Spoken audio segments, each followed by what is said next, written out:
Round three. Welcome back.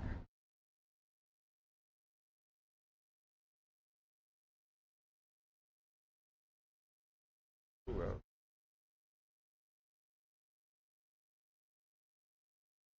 just learning. I'm just learning this streaming daily brew thing. Okay, bear with me. So I figured we bring Hunter up to make it okay for everybody. Since we our third try to go live here. If it doesn't work, I am going to do a recorded live. All right. Well, we are at a Walmart parking lot, as you know, for the third time. Phoenix City. We've been here for the last 20 years on our way to Talladega. 19 years. Minus Emily. We're kind of sad, but Hunter's fifth trip, right? They love camping. So I got my Starlink's working good. I think there's a hiccup every now and then, and it cuts off my decoder for some reason. But we're gonna try this. If it goes dark, I apologize. But I want to give everybody a quick update. We're only going to talk about the tropics. I'm not reading comments in case we get disconnected. I want to keep everybody up to date on the latest and what's going on out there. We got a developing system possibly in the Gulf, right? A lot of hype about that. Some talk about hurricanes. Some talk about it being nothing. So I'm going to show you the latest and what I think and where we're at and what's making this the topic of discussion. Hopefully some good information. I think we got a system that's going to be pushing off more in the next week, which is why we decided to go to Alabama for the race. Historically, I showed this a lot. This is October. Welcome October 2nd. Can you believe it? Julie just went to Walmart and got some fall stuff so we can decorate our camper, make it feel like fall, at least here in Alabama. It's kind of chilly. 60 degrees out. Oh my God. She had to buy me jeans. Where's my bag at? Well, she had to get me jeans because dummy me forgot jeans last.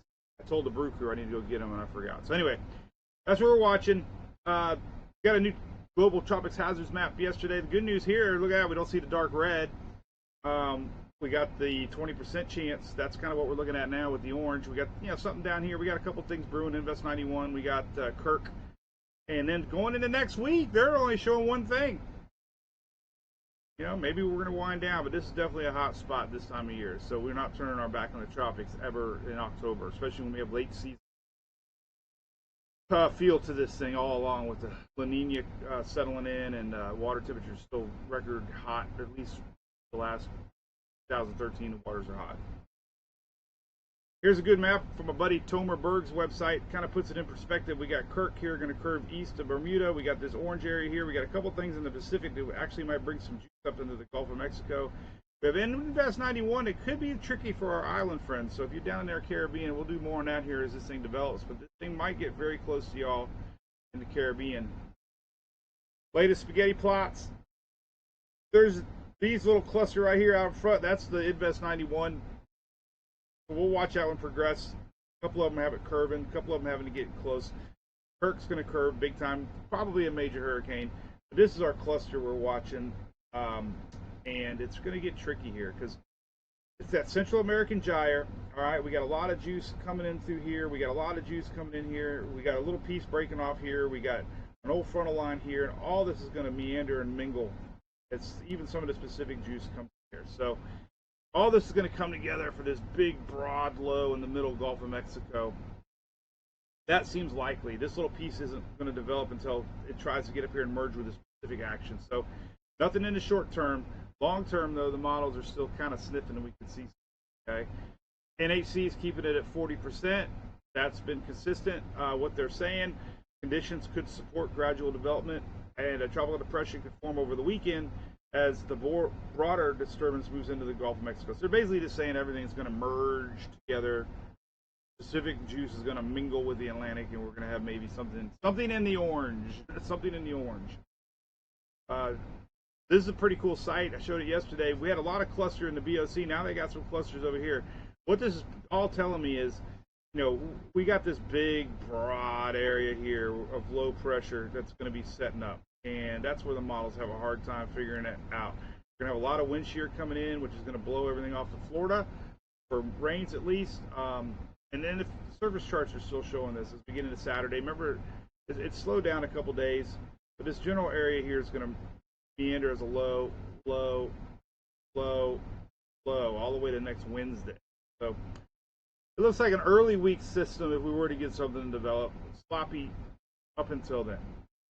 Now, this is an interesting little way to look at things. This is your European ensemble blend. This is showing you kind of a timeline of areas that could be watched as tropical depression, but it kind of gives you the idea. So here's that initial piece of the COG or CAG, Central American Gyre, that plops off. This is exactly how Helene formed. However, it got developed a lot quicker. The conditions were a lot more favorable for this to develop before the Yucatan. This one's more going to be just a weak low vorticity area that's going to end up merging with the Pacific juice here. That's why the Pacific is really colored. Now watch what happens over time. They all become a big blob. This is like Sunday, Monday, Tuesday, very elongated low pressure area. But then we get a little chance that this could maybe try to. We got a tropical storm here.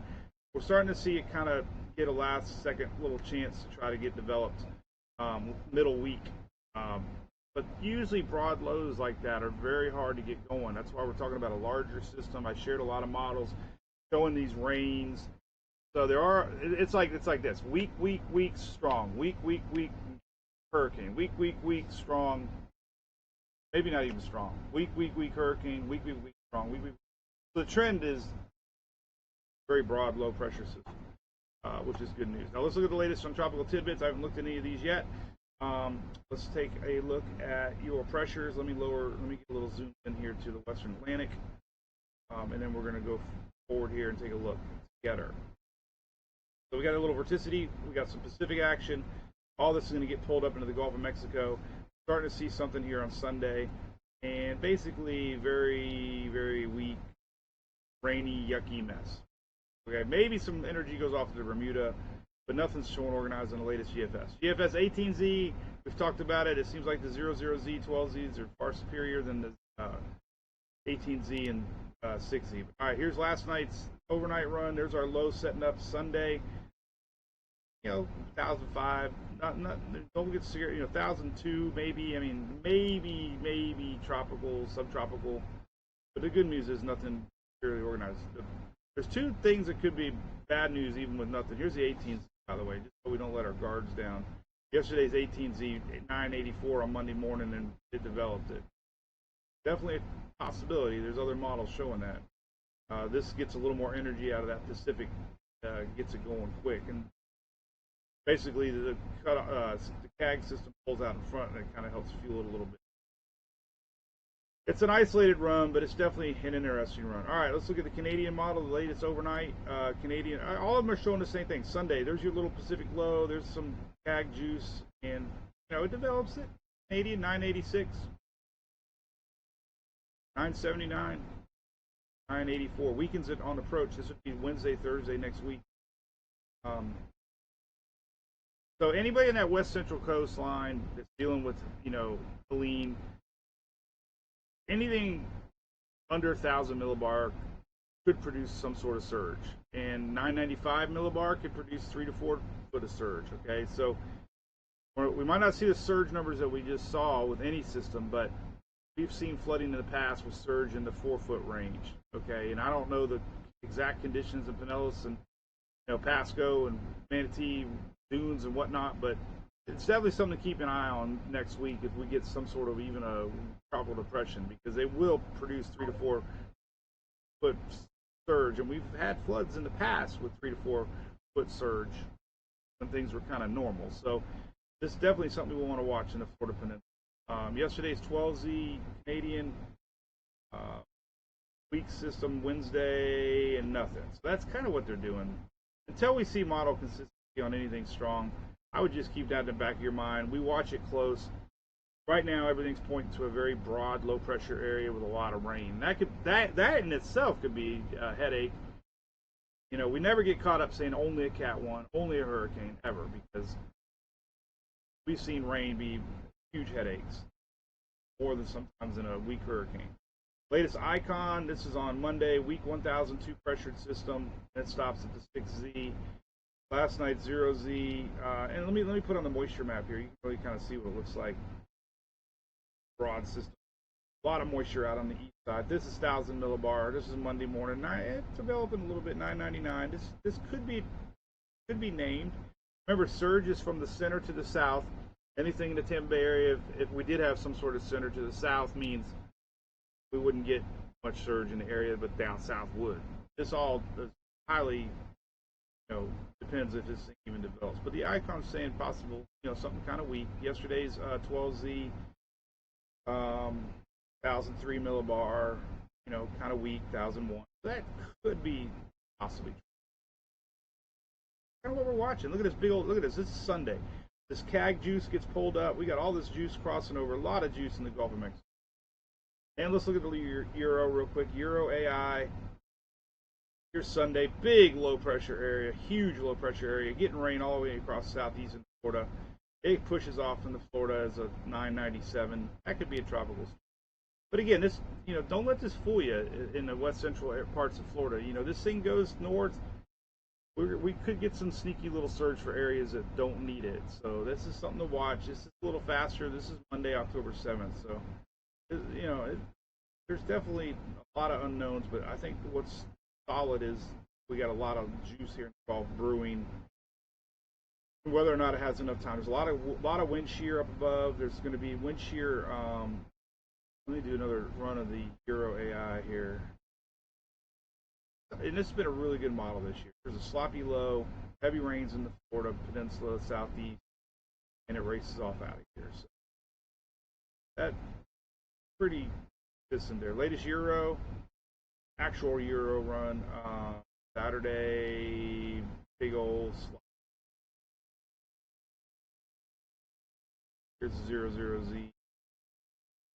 Sloppy low, a lot of rain, but sloppy low. So that's it. So no, this is no Helene right now.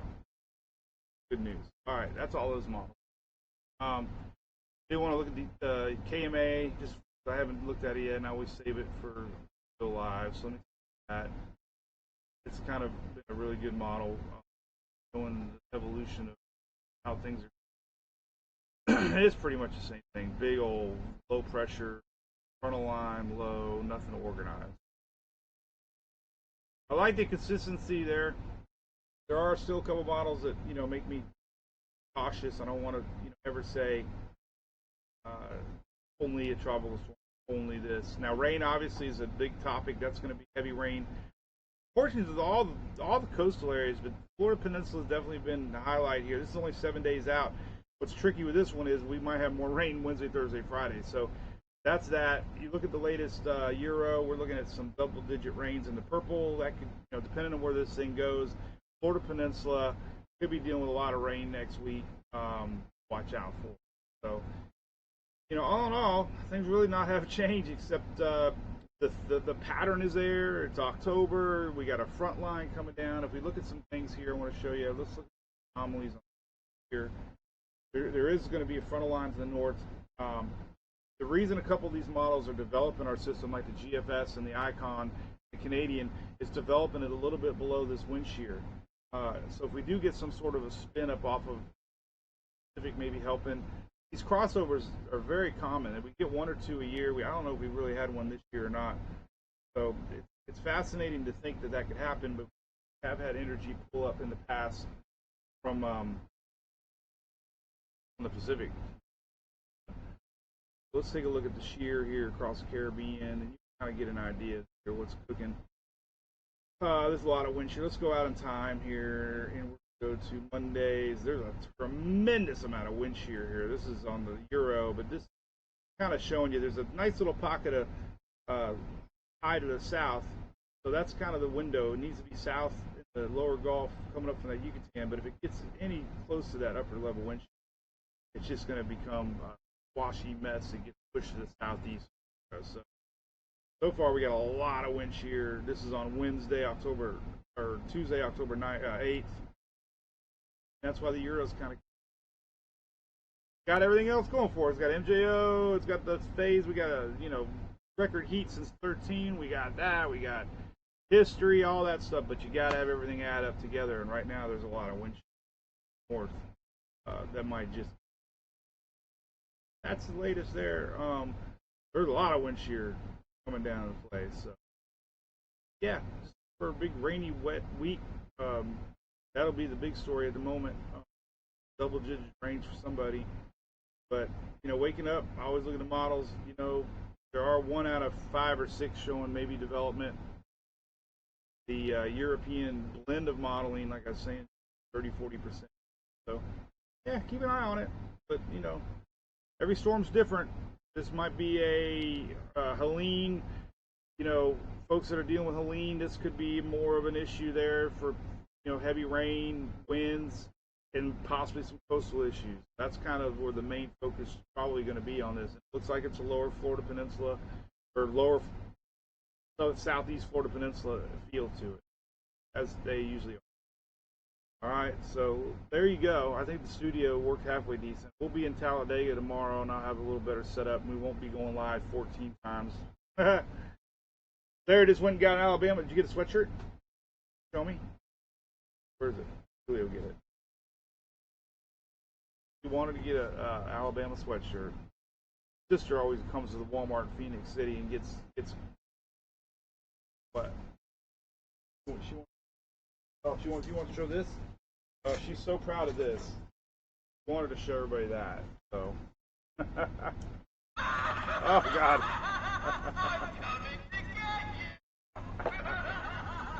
I told her to go and get whatever she wanted. All right, here's the sweatshirt. Sarah wanted to show you her sweatshirt. There you go.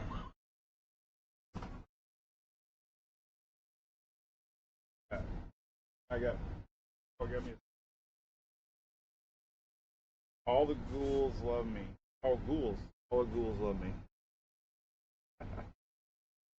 All right, we're done. All right, we'll be live tomorrow. I'll be updating throughout the day. Oh, and she wanted to show you the snakes. She got snakes too. All right, so Sarah loves her snakes. Ew. I don't know what. It looks so real.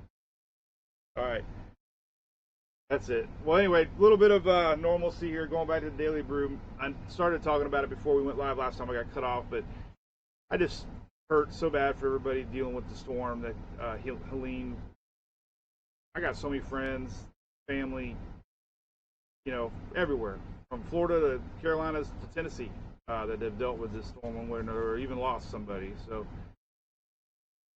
it might be one of the costliest disasters ever. I was seeing estimates $60 billion plus. I mean, this is awful. So if you're dealing with it, I apologize and wish I could do more, and I'm so sorry. And I've talked to people that are very strong right now, and they're dealing with this, and I don't even know. I can't even imagine what you're going through. And, take a ride to your local town, Holton Town, if you live in my area, or down in Bradenton, or obviously north. We drove through Crystal River and Homosassa last night, and I was seeing cleanup, and I feel like I'm a part of these communities now, and just hurt. And seeing the cops here, blocking off roads to Steenhatchee, and cops, all the roads shut down out to Cedar Key and stuff. So it's awful. Thinking of y'all. We'll get through it together. Watching Tropics, and be live tomorrow at 8:19 Central, I guess. I have to figure that one out. I get so confused. We'll be back tomorrow.